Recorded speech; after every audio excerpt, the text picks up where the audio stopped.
नमस्कार जोहार, मैं राजू और आप देख रहे हैं 24 झारखंड न्यूज। चलिए जानते हैं झारखंड की सुबह से लेकर शाम तक की तमाम बड़ी खबरों को। गिरिडीह सड़क हादसे में 6 लोगों की मौत, राज्यपाल सीपी राधाकृष्णन व सीएम हेमंत सोरेन ने जताया शोक। झारखंड के गिरिडीह में शनिवार की सुबह सड़क हादसे में 6 लोगों की मौत हो गई। बताया जा रहा है कि बिरनी थाना क्षेत्र के बागमारा लोकैया गांव में सुबह 3 बजे एक बाराती गाड़ी पेड़ से टकरा गई। इससे 6 लोगों की मौके पर ही मौत हो गई, जबकि एक गंभीर रूप से घायल हो गया। शव को पोस्टमार्टम के लिए सदर अस्पताल भेज दिया गया। मृतक जागोडी और चरघरा पहाड़िया डी गांव के रहने वाले थे। राज्यपाल सीपी राधाकृष्णन व सीएम हेमंत सोरेन ने सोशल मीडिया एक्स पर इस हादसे पर शोक व्यक्त किया है। जानकारी के मुताबिक सभी लोग स्कॉर्पियो से बिरनी थाना क्षेत्र के थोरिया से टीकोडी गांव गए हुए थे। रात में भोजन करने के बाद सभी लोग वाहन से वापस अपने घर लौट रहे थे। इस दौरान उनके वाहन की टक्कर एक पेड़ से हो गई। इससे घटनास्थल पर ही 5 लोगों की मौत हो गई, जबकि एक की मौत अस्पताल में इलाज के दौरान हो गई। दूसरे घायल की स्थिति अब भी नाजुक बनी हुई है। टक्कर इतनी जोरदार थी कि वाहन के परकच्चे उड़ गए। सूचना मिलने के बाद स्थानीय लोग घटनास्थल पर पहुंचे और वाहन में फंसे शव को बाहर निकाला। मृतकों की पहचान मोहम्मद यूसुफ मियाँ 72 वर्ष, इम्तियाज मियाँ 40 वर्ष से, सुभान अंसारी 35 वर्ष से और चालक सागिर अंसारी के रूप में हुई है। घायलों का नाम यासूब अंसारी 75 वर्ष और आफ्ताब अंसारी 35 वर्ष की है। बताया जाता है कि जागोडी निवासी डॉक्टर फारूक अंसारी के पुत्र की शादी थी। इस वजह से सभी लोग सागिर अंसारी की गाड़ी को रेंट में लेकर गिरिडीह के टीकोडी गांव गए हुए थे।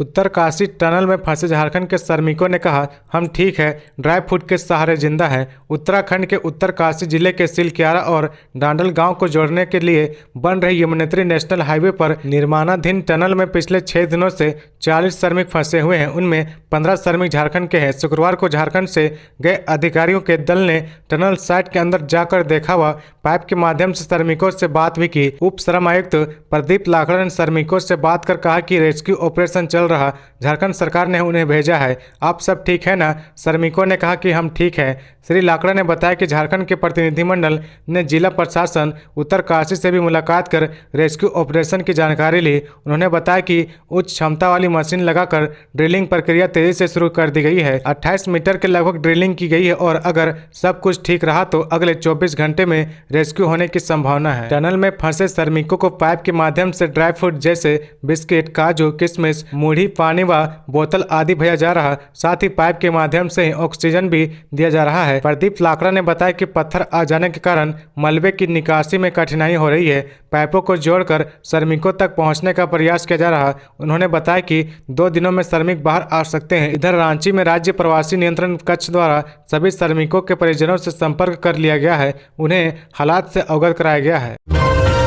10वीं पास के लिए स्टील प्लांट में विभिन्न पदों पर भर्तियां। Steel authority of India SAIL ने राउरकेला स्टील प्लांट में भर्ती का नोटिफिकेशन जारी कर दिया है। सेल राउरकेला की इस वैकेंसी में ऑपरेटर सा टेक्नीशियन और अटेंडेंट सा टेक्नीशियन के पदों पर योग्य अभ्यर्थी का चयन किया जाएगा। जो अभ्यर्थी सेल की इस भर्ती में आवेदन करना चाहते हैं वो जरूरी आवेदन योग्यता शर्तों को पूरा करते हैं। वे पूरा नोटिफिकेशन पढ़ने के बाद ऑनलाइन आवेदन कर सकते हैं। अभ्यर्थियों को सलाह है कि आवेदन करने से पहले आवेदन योग्यता, चयन प्रक्रिया, आवेदन शर्तों की आदि की विस्तृत जानकारी के लिए पूरा नोटिफिकेशन भर्ती जरूर पढ़ ले। भर्ती नोटिफिकेशन जारी होने की तिथि 17/11/2023, ऑनलाइन आवेदन शुरू होने की तिथि 20/11/2023, ऑनलाइन आवेदन की अंतिम तिथि 16/12/2023। ऑपरेटर सा टेक्नीशियन 30 और अटेंडेंट सा टेक्नीशियन 80 के कुल 110 पदों पर अभ्यर्थियों का चयन किया जाना है। आवेदन शुल्क सामान्य ओबीसी और ईडब्ल्यूएस अभ्यर्थियों को आवेदन शुल्क व प्रोसेसिंग शुल्क 650 रुपये है।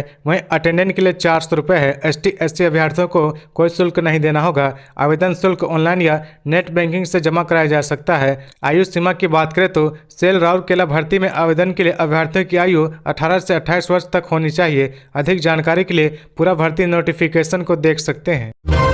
झारखंड प्रोफेशनल कांग्रेस की परिचर्चा में बोले शशि थरूर, जनता की जरूरतें सर्वोपरि है। चाहे राजनीति हो या ब्यूरोक्रेसी, आम जनता के हित सर्वोपरि होनी चाहिए। यह डेवलपमेंट और टैक्सेशन सिस्टम पर भी लागू होती है। ये बातें अखिल भारतीय कांग्रेस कार्य समिति के सदस्य सांसद डॉक्टर शशि थरूर ने कही। वह शुक्रवार को होटल BNR में झारखंड प्रोफेशनल कांग्रेस द्वारा आयोजित परिचर्चा थिंक 2024 में बोल रहे थे। श्री थरूर ने कहा कि अनेक सच्चाइयों और वास्तविकताओं वाले भारत के बारे में में लिखता हूं। इस दौरान भाजपा पर निशाना साधते हुए उन्होंने कहा कि प्रधानमंत्री मोदी ने कई ऐसी योजनाओं को आगे बढ़ाया है जिसकी शुरुआत असल में कांग्रेस द्वारा की गई थी। उन्होंने कहा कि उन योजनाओं के लिए उस तरफ से एक बार भी कांग्रेस को श्रेय नहीं दिया गया, ये अलग बात है। उन्होंने कहा कि नेहरू के दौर की भारतीय प्रौद्योगिकी संस्थान IIT जैसे संस्थान की उपलब्धियों को भी जनता को बताना चाहिए। वहीं इंटरसेक्शन सेशन के दौरान संत जेवियर कॉलेज की पॉलिटेक्निक साइंस की स्टूडेंट एन तनिष्का मिंज ने पूछे गए सवालों पर उन्होंने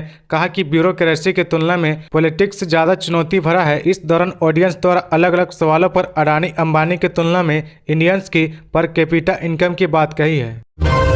छठ पर रांची के ट्रैफिक में बदलाव। रविवार सुबह 8 बजे से रात 11 बजे तक बड़े वाहनों का प्रवेश वर्जित। नेम निष्ठा का 4 दिवसीय महापर्व छठ पूजा का शुभारंभ शुक्रवार को नहाय खाए के साथ शुरू हो गया है। शनिवार को खरना पूजन और रविवार को अस्ताचलगामी व सोमवार को उदयमान भगवान भुवन भास्कर को अर्घ्य देने व पारण के साथ पर्व का समापन होगा। अर्घ्य के लिए शहर में 72 नदी तालाबों पर घाट तैयार किए गए हैं। इसके अलावा जिले में 100 से अधिक घाटों सहित शहर के विभिन्न मोहल्लों में बने 100 से अधिक कृत्रिम तालाबों पर 4 लाख से अधिक श्रद्धालुओं की भीड़ उमड़ेगी। इसे देखते हुए रांची के ट्रैफिक में बदलाव किया गया है। 19 नवंबर की सुबह 8 बजे से रात्रि 11 बजे तक शहर के अंदर भारी वाहनों के प्रवेश पर रोक लगा दी गई है। 20 नवंबर को रात्रि 2 बजे से पूरे दिन भारी मालवाहक वाहनों के प्रवेश पर रोक लगाई गई है। शहर में आने वाले सभी मालवाहक वाहन रिंग रोड से होकर आएंगे। छठ घाटों के पास भी वाहनों का प्रवेश नहीं होगा। 13 घाटों के पास रोड पर ही वाहन पार्किंग की सुविधा दी गई है। छठ व्रतियों की सुविधा के लिए छठ पूजा समिति के हजारों कार्यकर्ता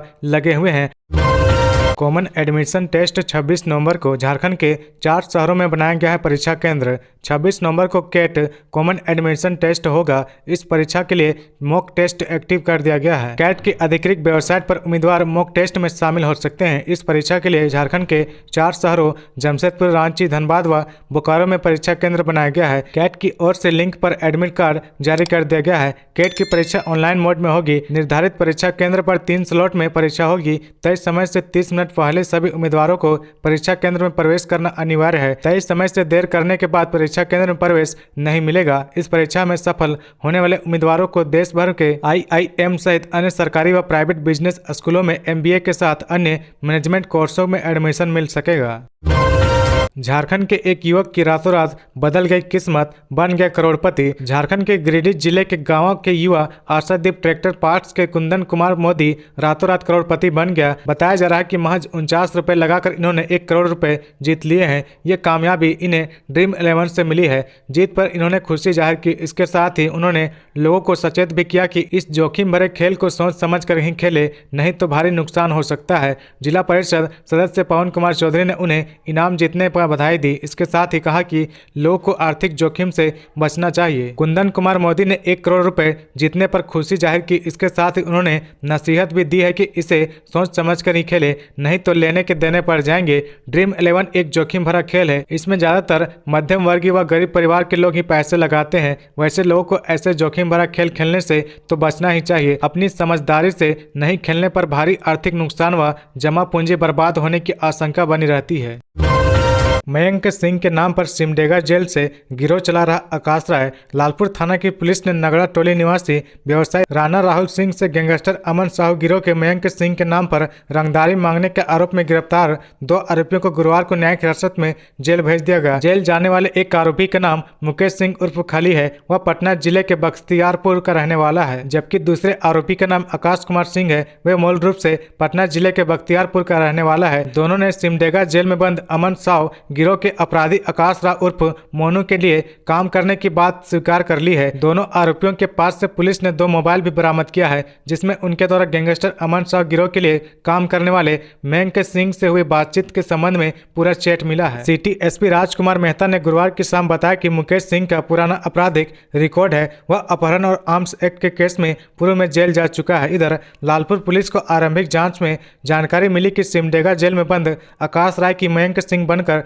सोशल मीडिया के माध्यम से लोगों से संपर्क कर गिरोह चलाने का काम करता था। इसलिए पुलिस अब मयंक सिंह और आकाश के एक होने से संबंधित बिंदु पर जांच करेगी। पुलिस आकाश राय को इस केस में रिमांड पर लेकर पूछताछ कर सकती है। इधर दोनों आरोपियों ने स्वीकार किया है कि आकाश राय के इशारे पर ही रंगदारी मांगी जा रही थी। आकाश राय तक लोगों का मोबाइल नंबर उपलब्ध कराने का काम एक डांसर पम्मी करती है। गिरोह के सदस्य भी पम्मी के संपर्क में है। आरोपियों ने चुटिया थाना क्षेत्र निवासी एक बार संचालक से रंगदारी मांगने की जानकारी पुलिस को दी है। हालांकि व्यवसायी द्वारा मामले में कोई प्राथमिकी दर्ज नहीं कराई गई है। तो ये थी आज की झारखंड की टॉप बड़ी खबरें। इसी तरह झारखंड की हर छोटी सी बड़ी खबर देखने के लिए आप हमारे चैनल 24 झारखंड न्यूज को सब्सक्राइब करके बेल आइकन प्रेस कर ले, जिससे झारखंड की हर छोटी सी बड़ी खबर की अपडेट आप तक पहुंचता रहे। तो आज के लिए बस इतना ही। हमें दीजिए इजाजत, फिर मिलते हैं नेक्स्ट न्यूज में।